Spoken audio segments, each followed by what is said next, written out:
네, 첫 번째 모닝픽 아무나 처방 가능입니다. 아무나 처방 가능? 이거 뭐 네. 보자마자 이러면 안 될 것 같다는 생각이 좀 네. 드는데요. 혹시 두 분 비만 치료제에 관심 있으세요? 그래도 아직 비만까지는 아니니까. 정도는 네. 네.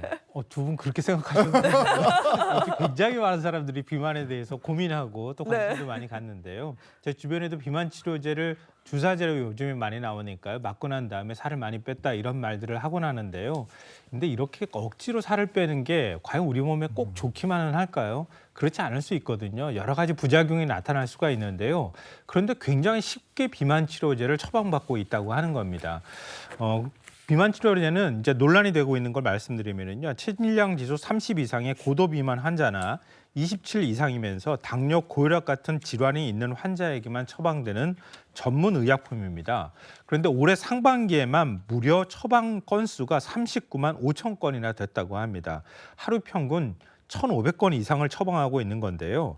이 가운데 27%가 비만 치료제 성지라고 불리는 수도권의 30개 병의원에 집중되고 있다고 합니다. 인터넷 커뮤니티를 중심으로 비만 치료제를 쉽게 저렴하게 처방받을 수 있다. 이런 게 입소문이 나면서 이 병원들로 몰리고 있는 거라고 하는데요. 이 비만 치료제는 처방 기준에 대한 강제성이 없어서 사실상 의사의 양심에 맡길 수밖에 없는 상황인데요. 문제는 일부 병의원에서 불법 홍보 처방을 불사하고 있다고 하는 겁니다.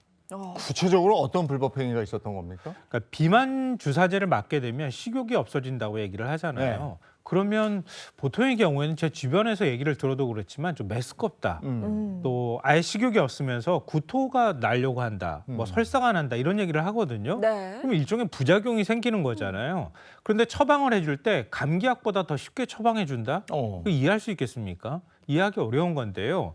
그러니까 처방 기준을 충족하지 않아도 그냥 처방을 해주거나 아니면 처음 쓰는 환자에게 저용량 대신 고용량을 처방하는 경우도 있다고 하고요.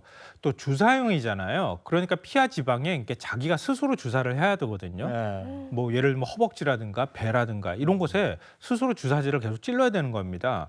근데 이런 거에 대한 주사를 맞고 난 다음에 염증이 발생할 수 있잖아요. 여기에 대한 설명도 제대로 얘기하지 않고 그냥 너튜브 찾아봐라. 뭐 이런 식으로 얘기하는 경우도 있다고 합니다. 또 그 크고 작은 부작용에 대한 우려가 있는 비만 치료제임에도 불구하고 한 매체에 따르면 진료 시간이 채 1분이 걸리지 않는 경우도 있다고 합니다. 네, 이게 분명 부작용의 위험이 있는 치료제인데 누구에게나 쉽게 처방된다? 이거 좀 걱정스럽습니다. 그리고 처방하고 난 다음에도 문제가 될 수가 있는 건데요. 보통 우리가 병원에서 약을 처방받게 되면 약국에 가가지고 조제해서 약을 받아가잖아요. 네. 그게 너무 당연한 절차인데 이런 것을 건너뛴다는 거예요. 그러니까 건너뛸 수 있는 건 뭐냐면 병원에서 바로 처방이 가능하기 때문인데요. 왜냐하면 일반적인 전문의약품의 경우에는 뭐 약국이나 아니면 한의원에 가가지고 처방을 받을 수가 있는데 주사제의 경우에는 병원에서 바로 줄 수 있다고 하는 겁니다. 일종의 예외 조항을 활용하고 있다. 이렇게 볼 수가 있는데요. 근데 병원에서 집에 가서 주사를 맞으라.